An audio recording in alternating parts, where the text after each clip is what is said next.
Quando o sol se pôs atrás das colinas desoladas, lançando sombras sobre o acampamento, o povo de Israel começou a murmurar contra Moisés e Arão. Com o coração pesado pela fome, eles lembraram o que tinha sido a vida no Egito e lamentaram: ó, se ao menos tivéssemos morrido na mão do Senhor na terra do Egito. Êxodo 16:3. A atmosfera ficou carregada de desespero enquanto eles recordavam os pepinos, melões, alhos porós, cebolas e alho que deixaram para trás. Na sua insatisfação, eles não conseguiam enxergar o grande plano divino de Deus que se desenrolava por trás de suas dificuldades. E naquela noite, ao se deitarem em suas tendas, um silêncio santo invadiu o acampamento, anunciando o milagre que Deus estava prestes a realizar. Ao amanhecer, veio uma revelação inesperada: uma fina camada de orvalho no chão. Quando os primeiros raios de sol iluminaram o orvalho brilhando, ele se transformou em pequenas e brancas flocos que as pessoas chamaram de maná, Êxodo 4:14 da tarde. Sob o olhar maravilhado de mães e pais, as crianças se espantavam, estendendo a mão para pegar aquela comida estranha e perguntavam: o que é isso? Moisés declarou: é o pão que o Senhor Deus lhes dá para comer. Êxodo 4:15 da tarde. Cada colheita era um lembrete da fidelidade de Deus, um gostinho da provisão divina que fortalecia o vínculo inquebrável entre o Criador e seu povo, reafirmando a aliança que o sustentava mesmo em meio às incertezas. Mesmo no meio do alimento divino, os desafios continuaram.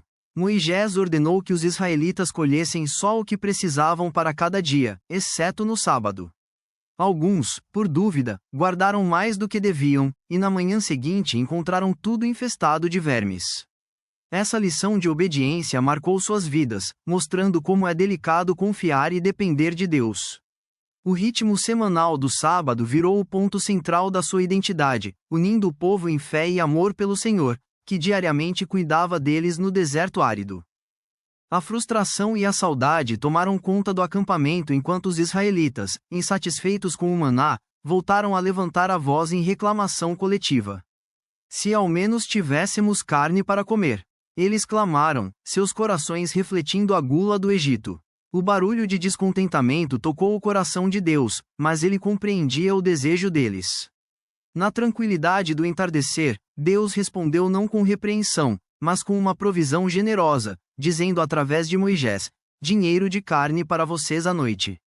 O ar ficou carregado de expectativa, mas ali mesmo, naquela promessa, havia um alerta contra os perigos da ingratidão e do desejo que podem levar o povo pelo caminho errado.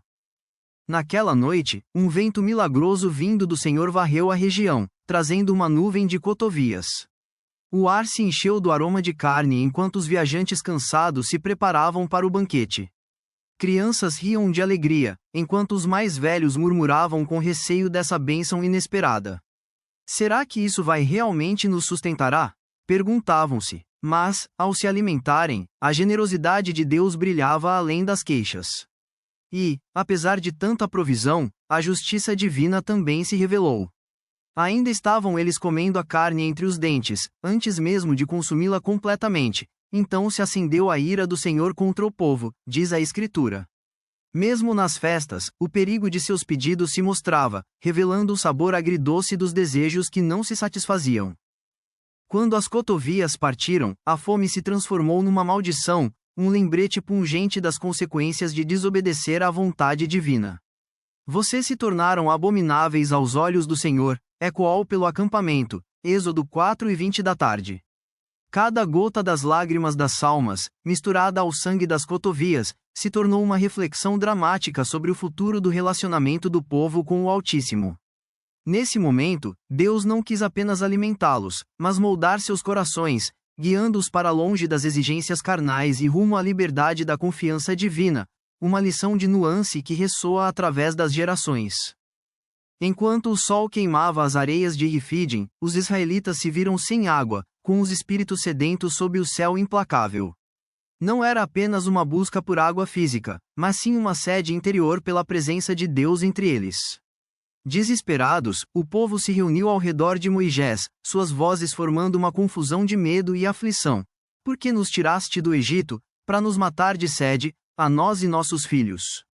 Em seu momento mais de hostilidade, Moisés buscou conforto na oração, implorando a Deus por orientação, uma súplica carregada de desespero e confiança divina. Deus respondeu com uma sabedoria serena, ordenando que Moisés pegasse sua vara e batesse na rocha de Horebe, e foi exatamente o que ele fez. Com um golpe forte, uma água cristalina jorrou, escorrendo pela terra seca em uma torrente de abundância. "Olhem só, a água viva!"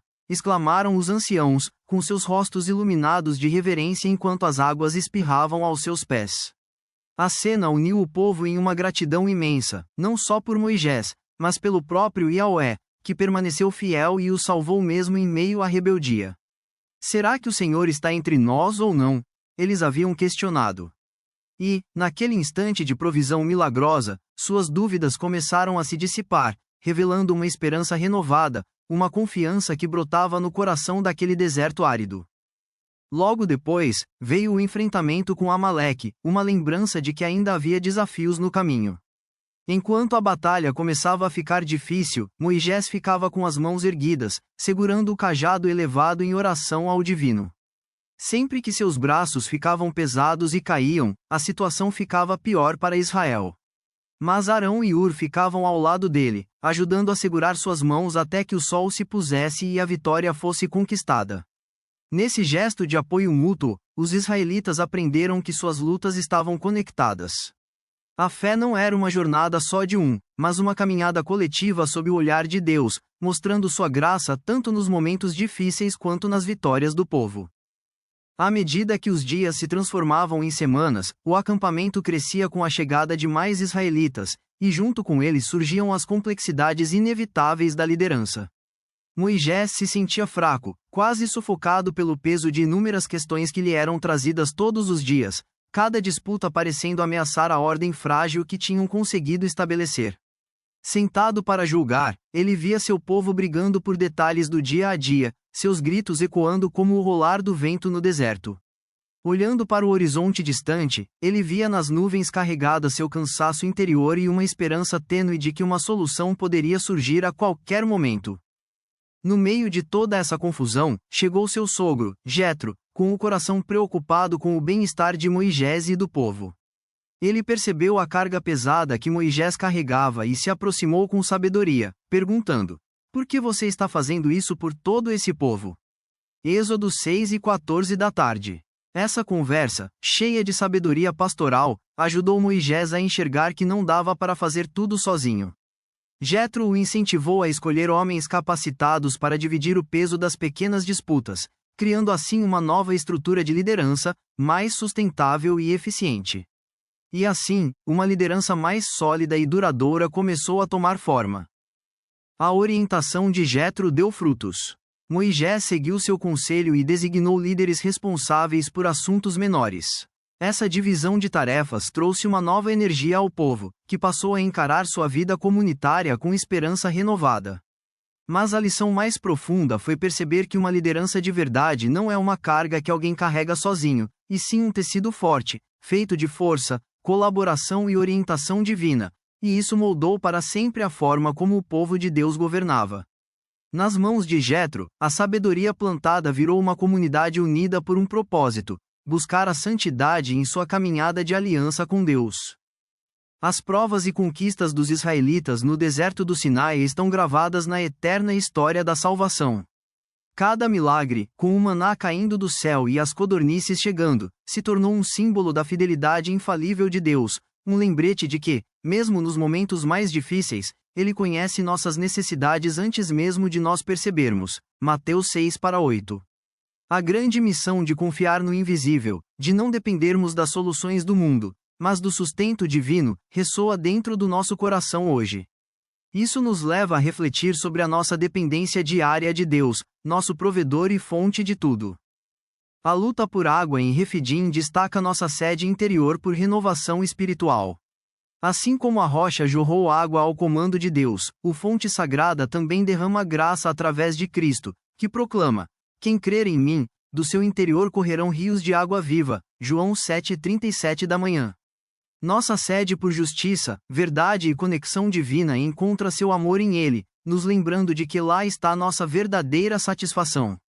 Essa narrativa nos convida a fazer uma pausa, refletindo sobre o que realmente sacia a alma em um mundo sedento. Por fim, o sábio conselho de Jetro a Moisés destaca o poder profundo da liderança compartilhada e da comunidade na nossa jornada de fé. Em um mundo onde a solidão é comum, o chamado para carregar as cargas uns dos outros prevalece.